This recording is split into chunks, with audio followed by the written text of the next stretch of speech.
Hello, જય શ્રી કૃષ્ણ બધાને. તો આજે હું મારા ભાઈના ઘરે આવ્યો છું. તો હું ઘરની અંદર જ આવતા મને મારો નાનો ભાઈ દેખાણો છે અને સાથે દીદી પણ એની સાથે રમે છે.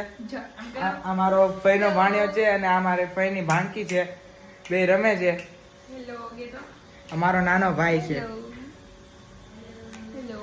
અને આ નુપુર દીદી છે. તો હાલ આપણે અંદર જોઈ ભાઈની બધા શું કરે છે.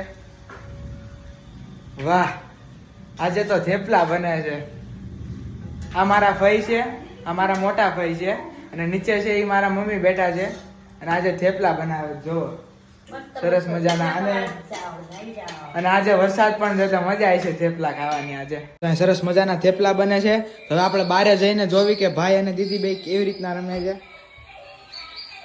લે, આમાં તો ખબર નથી પડતી મોટી દીદી રમકડાથી રમે છે કે નાનો ભાઈ.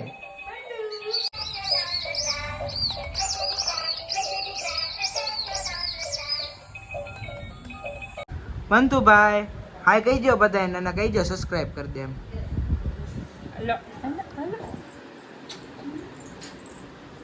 હાલો તો હવે પંતુભાઈ નો સુવાનો ટાઈમ થઈ ગયો છે. ઓ પંતુભાઈ રમવું છે પણ હું નથી. ભાઈ જોઈ પંતુભાઈ ને ઈ જ જોતું હોય હુવા ટાઈમે, એની સિવાય હાલતું નથી. હવે તો હવે પંતુને હું હિચકાવું છું. પંતુભાઈ આપણે નાના ભાઈ છે એટલે અત્યાર લગી રમતા હતા. તો હવે સુવાનો ટાઈમ થઈ ગયો છે પંતુભાઈને. આપણા નુપુર દીદી પંતુની માસી બેન છે અને હું પંતુનો મામાનો છોકરો છું.